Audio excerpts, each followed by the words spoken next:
ایک بہت ہی حساس موضوع پاکستان کے حوالے سے اور ہندوستان کے حوالے سے ہے۔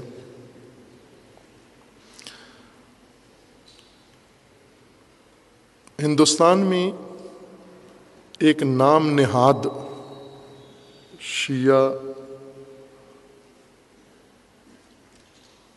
جو شیعہ وقف بورڈ کا چیئرمین ہے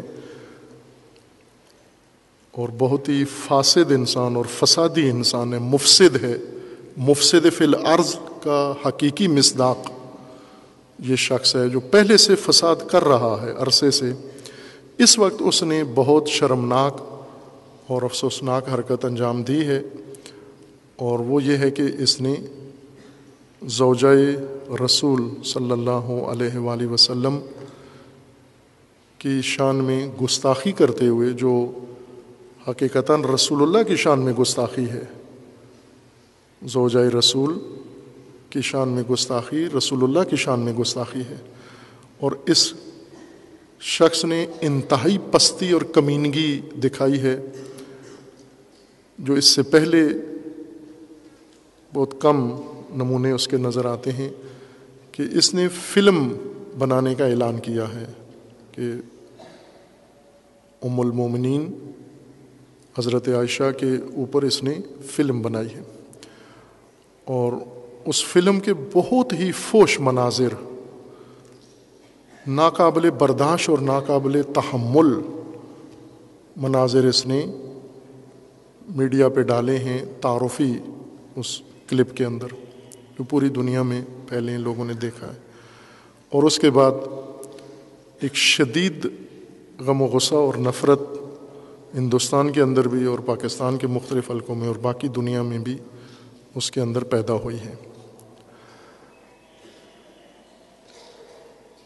یعنی اس قسم کے مناظر ہیں کہ تصور کوئی نہیں کر سکتا، اس قدر توہین آمیز مناظر اس پست انسان نے، بلکہ انسان بھی نہیں کہنا چاہیے اس کو، جو رسول اللہ کی شان میں اتنی گستاخی کر سکتا ہے، توہین کر سکتا ہے، تو وہ انسانیت کے زمرے میں بھی نہیں آتا۔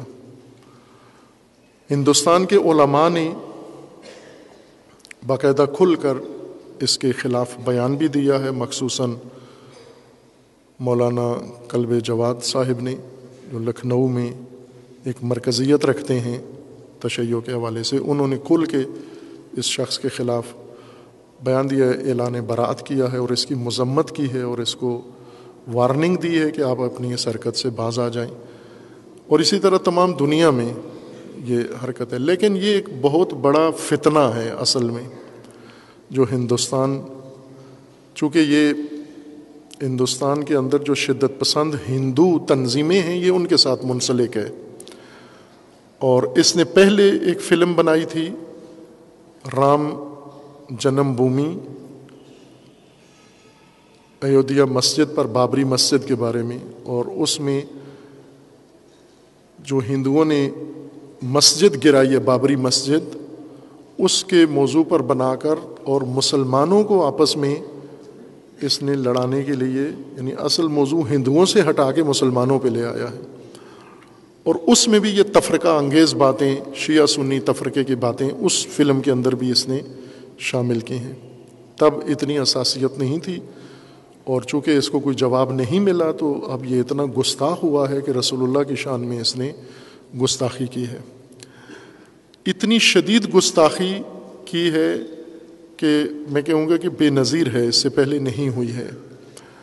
اس سے پہلے ہندوستان کے اندر 3 دفعہ یہ عمل ہو چکا ہے۔ ایک 1927 میں ایک پنڈت نے، پنڈت چموتی نے ایک کتاب لکھی تھی رنگیلا رسول کے نام سے، اور اس نے بھی یہی دعویٰ کیا تھا کہ میں نے مسلمانوں کی کتابوں سے، اہل سنت کی حدیث کی کتابوں سے، جو حدیثیں ہیں ان سے میں نے نکال کر یہ کتاب لکھی ہے، چونکہ ان کتابوں کے اندر ایسی حدیثیں ہیں جو اس قسم کا تأثر دیتی ہیں، اور ان حدیثوں کے بارے میں کوئی صحیح طریقے سے مسلمان علماء نے موقف نہیں اپنایا. یعنی یہ توہین کا پہلو جن سے نکلتا ہے، اس قسم کا مواد حدیث کی کتابوں میں موجود ہے، حدیثوں میں ہے ایسا مواد جس سے یہ دشمن استفادہ کرتے ہیں. ان حدیثوں کی صحیح توجیہ بھی کی جا سکتی ہے، صحیح تفسیر بھی کی جا سکتی ہے، لیکن دشمن تو صحیح تفسیر نہیں کرے گا، دشمن تو ہمیشہ غلط تفسیر کرے گا فتنہ ڈالنے کے لیے. اس فتنے کی خاطر انہوں نے یہ کام کیا کہ 1927 میں وہ ہندو تھا، اس نے یہ کتاب لکھی. پھر اس کے بعد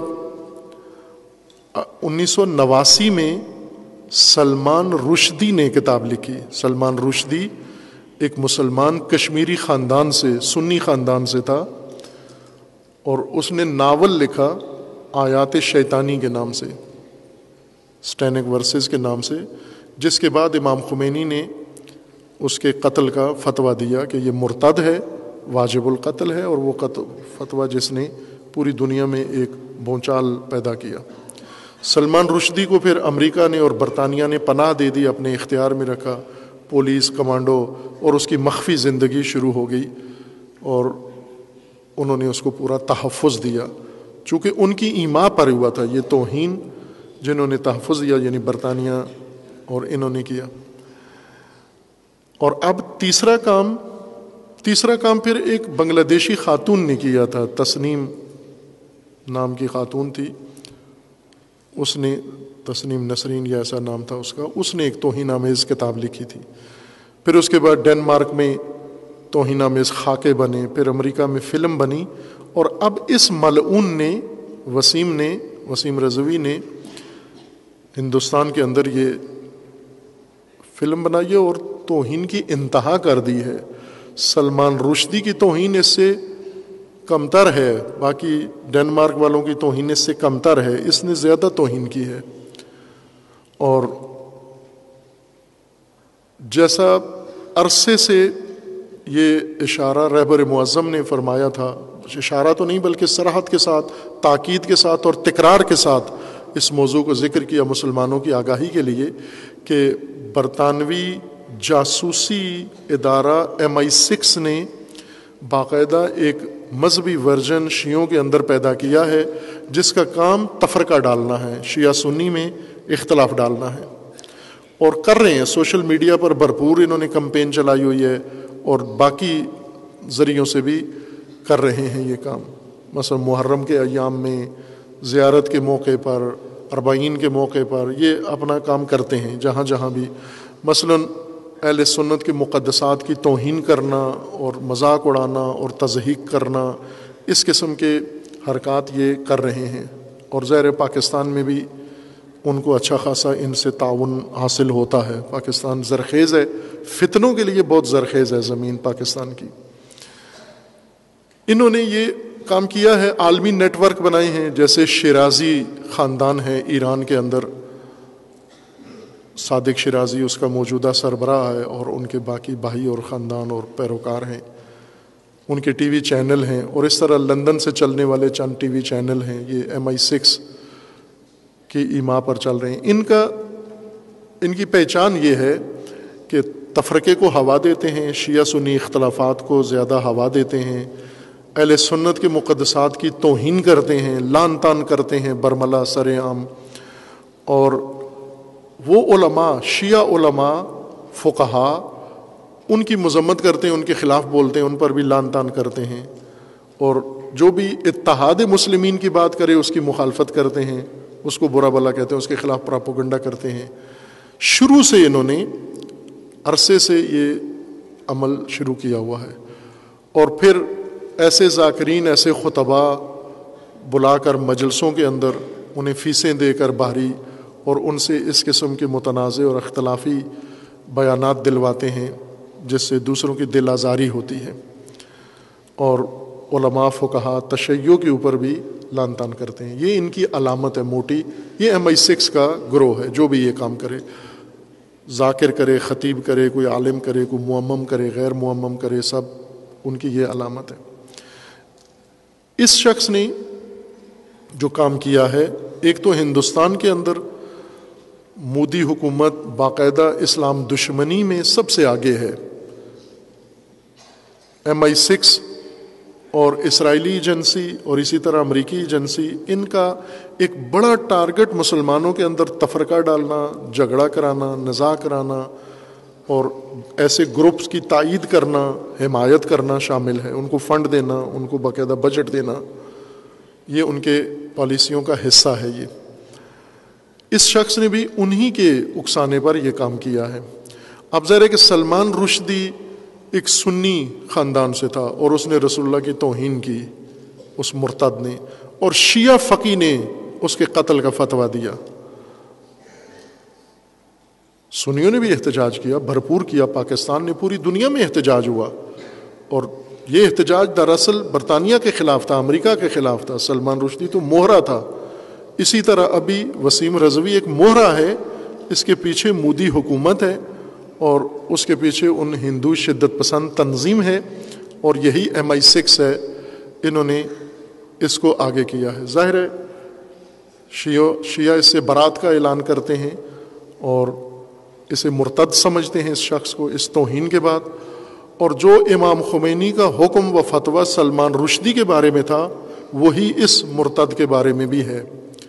وہ ہر مرتد کے بارے میں ہے وہ فتویٰ کہ اس شخص نے جس انداز سے رسول اللہ کی توہین کی ہے، یہ اس مرتد کے اور اس فتوے کی مصداق میں، اس زمرے میں یہ شخص آتا ہے. اہل ہندوستان کو چاہیے، مسلمین کو، خصوصاً شیعہ، کہ وہ یہ شخص اس ننگ کو اپنے ماتھے سے مٹائیں کہ یہ پورے عالم اسلام کے لیے ایک دل آزاری کا باعث بنا ہے، تکلیف کا باعث بنا ہے. اور رسول اللہ کی بے حرمتی پر سب کو تکلیف ہوتی ہے، سب کو دکھ ہوتا ہے، درد ہوتا ہے. یہ فلم ابھی بن کے آئی نہیں ہے، لیکن جو آ چکا ہے وہ کافی ہے ارتداد کے لیے، اور اس کے اس مصداق کے لیے جو امام نے فتویٰ دیا ہے. جو کچھ کر چکا ہے اتنا کافی ہے، اب آگے بے شک یہ نہ کرے. جو توہین کر چکا ہے وہ حد سے زیادہ ہے. اور تمام علماء کا اس بارے میں اظہار سامنے آنا چاہیے تاکہ یہ مرتد اپنی جزا کو پہنچے گی.